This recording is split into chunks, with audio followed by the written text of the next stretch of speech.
Donde Mina Kimes. If you're pitching to Aaron Judge, are you challenging him or are you pitching around? Last night, Pirates pitcher Eric Stout clearly didn't want to give up 61.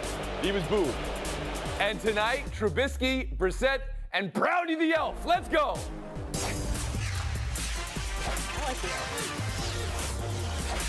I want to see 61. Come near on the now. plate.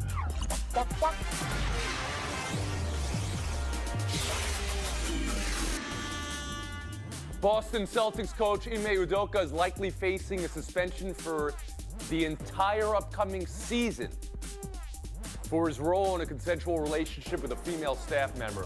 Formal announcement expected as soon as today. That's the reporting, the latest reporting from Adrian Wojnarowski.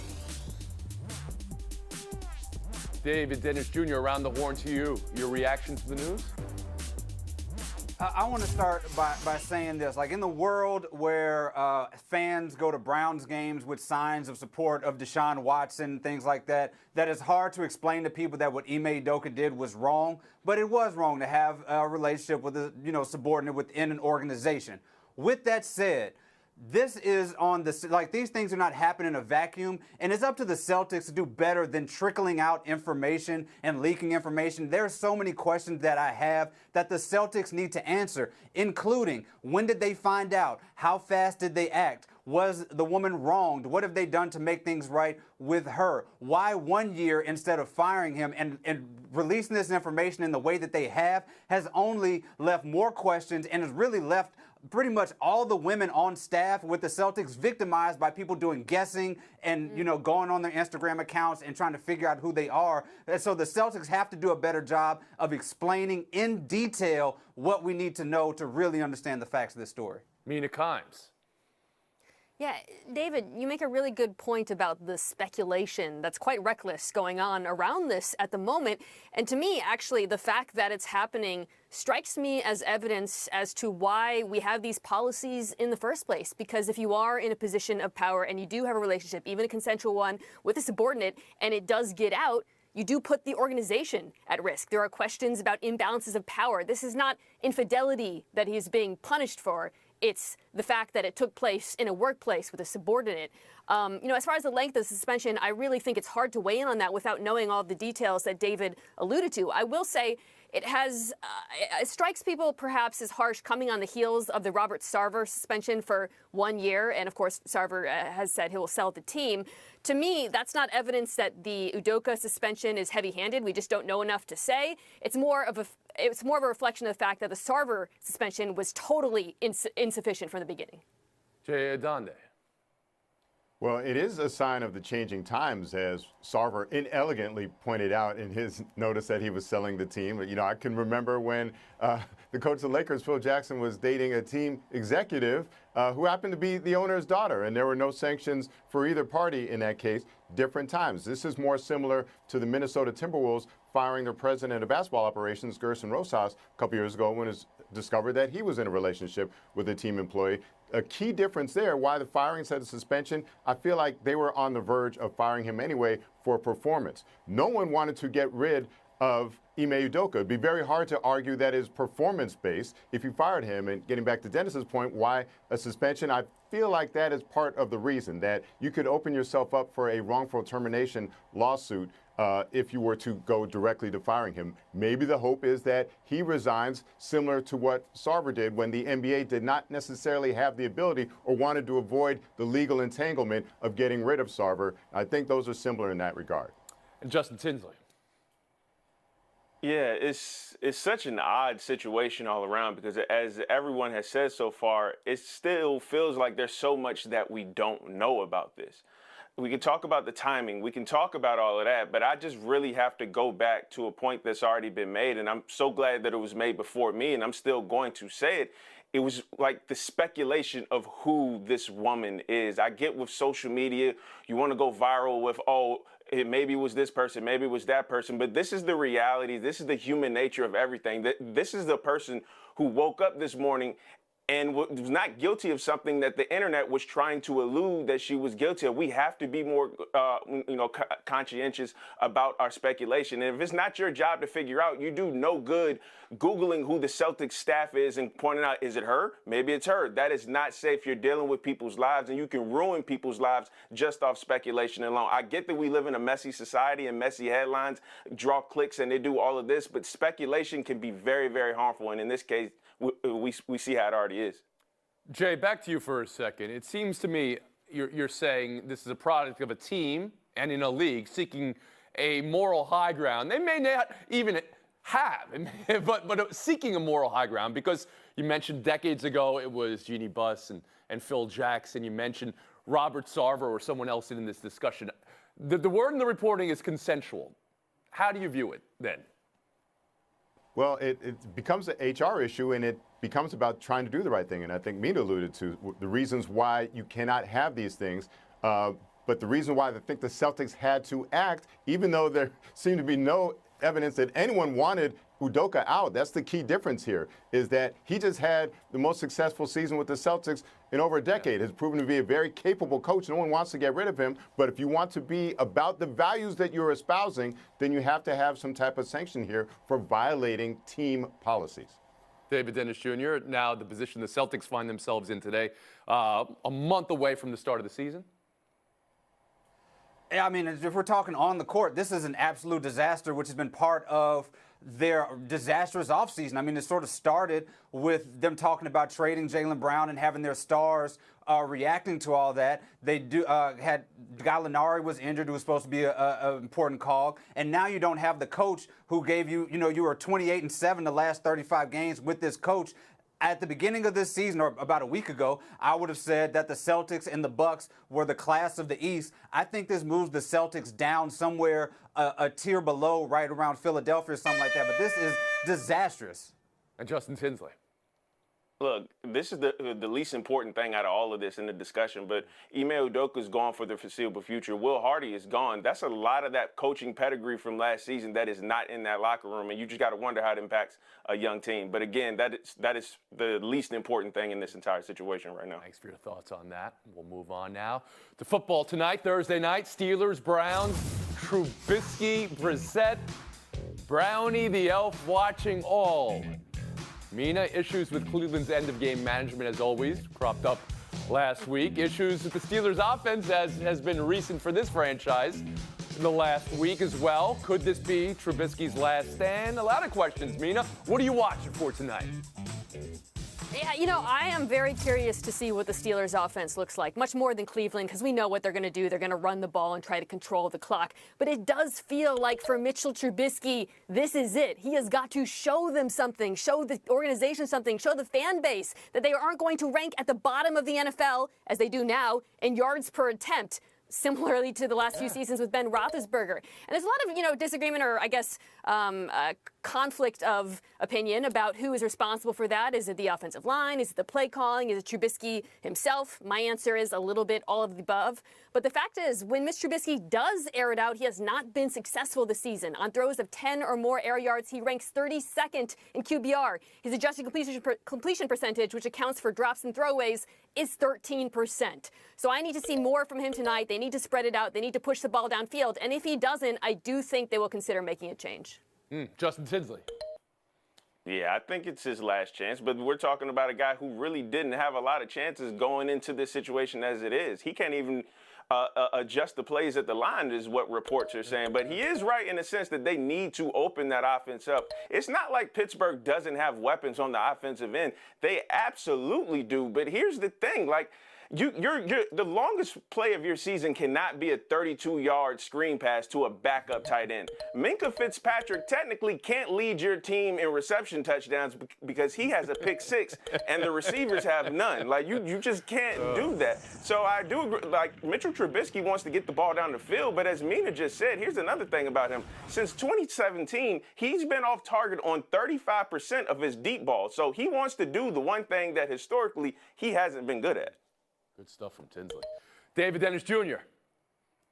Yeah, this is Trubisky's last stand, really. I think the idea that you have Trubisky and what he's going to do. He's not going to make mistakes. Great. He's only thrown one interception. That's fine. But the defense, you don't have Watt out there, and it's really alarming after week one when you get 5 turnovers and you still barely win the game. They should have won that game by 20 points. I think, this is the chance for them to try something. I know he's worried about turnovers. I know he's worried about mistakes. Go out there and give it a shot because you can get pulled. And I know the Steelers, they don't want to put a rookie out there. Maybe try Mason Rudolph because at least he'll throw the ball down the field. But there might be a change at the end of this game. They have 10 days before the next game, and they play the Jets. So if you want to look smart for having a starter, for changing and having a new starter out there, that's the time to do it. Yeah, Donde.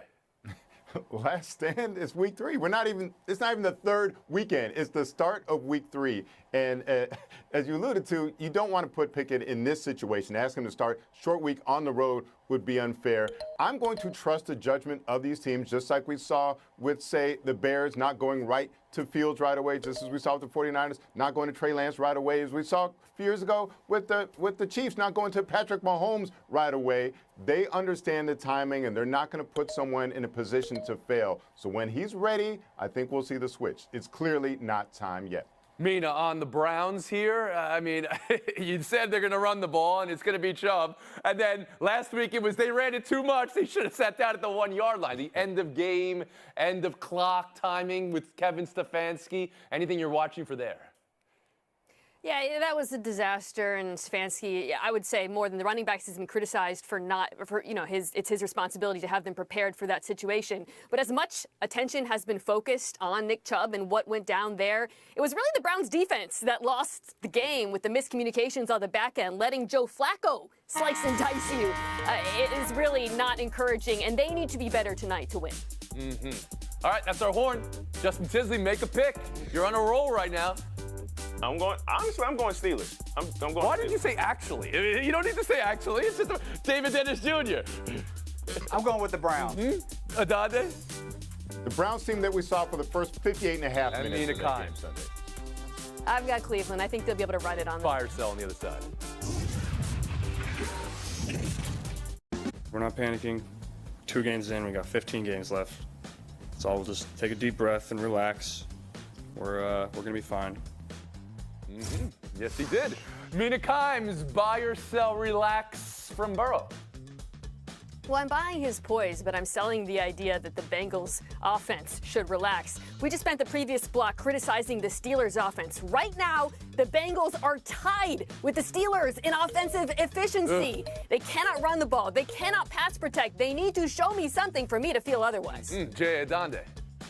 Yeah, Mina, he can't fix those things during a press conference, though. So at that moment, adopting that persona, which is his true nature, I'm buying it because that's who he is. He's a chill dude, and you have to maintain character. David Dennis Jr.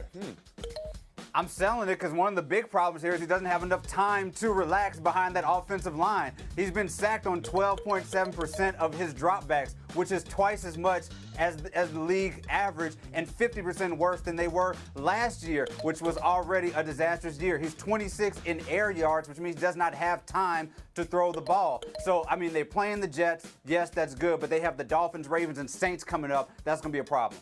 And Justin Tinsley. Oh, you know I'm about my man Joe Shiesty. I buy his confidence, but that offensive line, as David said, better not relax. But you know who I'm really buying? Is head coach Zach Taylor.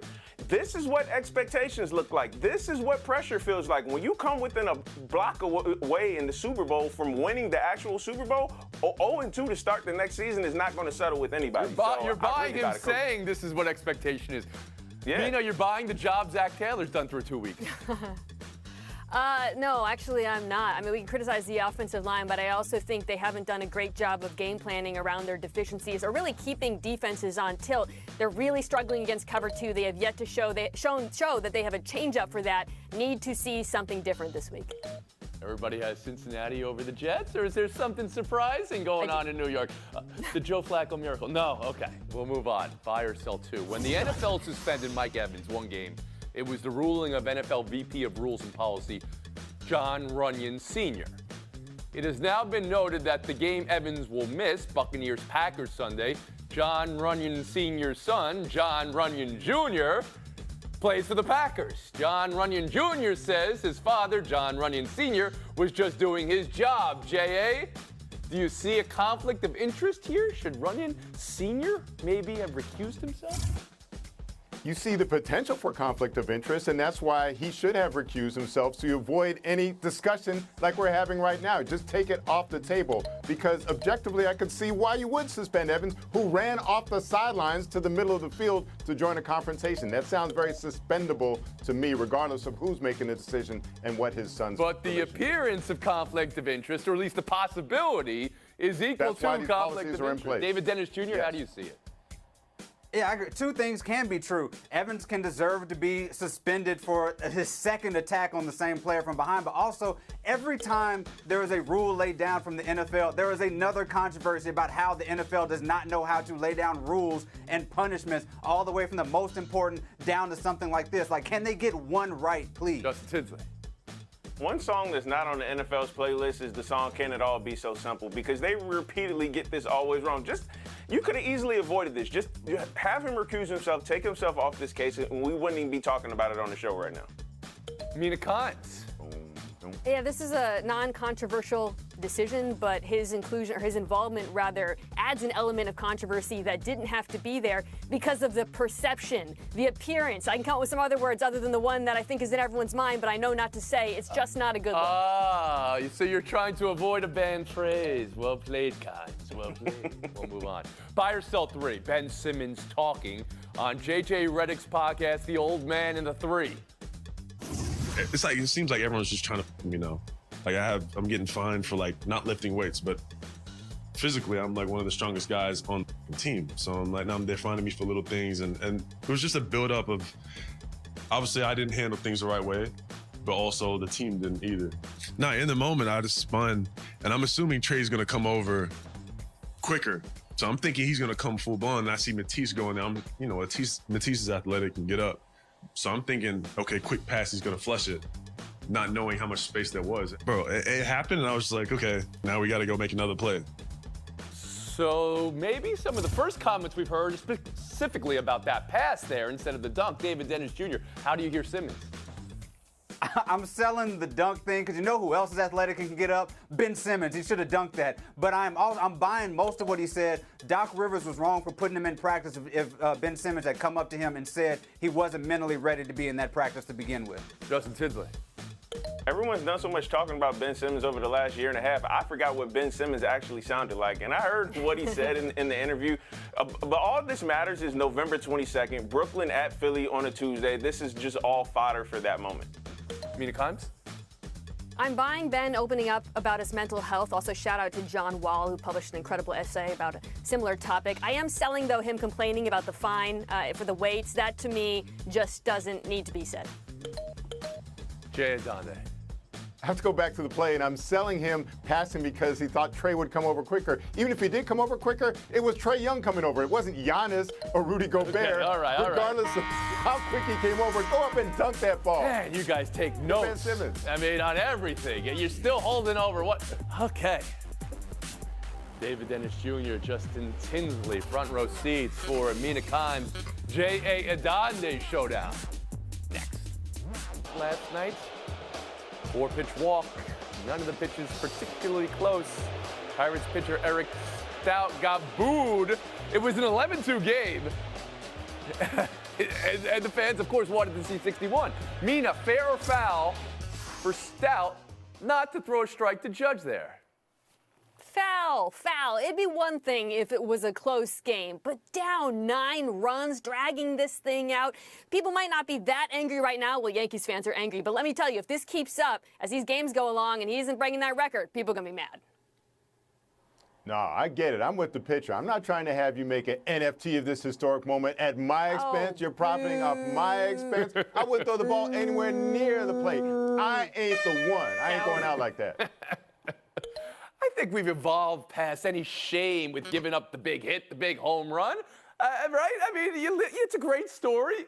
Stout could profit off of the NFT that you were speaking of, Jay. Showdown 2. University of Miami quarterback Tyler Van Dyke saying he likes road games more because we don't really have much of a college atmosphere because we play at Hard Rock, so we're about 45 minutes away from campus. So a lot of students don't go up and watch the game unless it's like a big game. But That's why I like going into away stadiums and seeing that college atmosphere and playing there and making the crowd quiet. He said that on the Room podcast. J.A., how do you hear the quarterback of Miami saying, there's no home field advantage? I mean, nothing but facts when he's talking about the lack of a college atmosphere at Hard Rock Stadium. But did he say 25 minutes to get from Coral Gables to Hard Rock Stadium? That sounds like someone that's used to getting a police escorted bus All right, to the this game. is not about the traffic. Go ahead, Mina Kimes. Yeah. Look, he is not wrong, but it is a tough look coming off of the loss. I think he should have led with, I like to quiet the fans, rather than making it sound like he was complaining about his own fans. Mina Kimes, 30 seconds of FaceTime. So the Washington Post has an excellent new series called Blackout about the lack of black head coaches in the NFL relative to the number of players. There are numerous findings. They did a lot of great data work, but one thing that jumps out to me, people say, well, are there really candidates? The Washington Post found that black position coaches and assistants spend 9 years longer than their white counterparts before getting head coaching opportunities. That is jarring, and it is a problem. Thank you for that, Mina Kimes. My friend Jay Adane, in order to win showdowns, you got to win showdowns.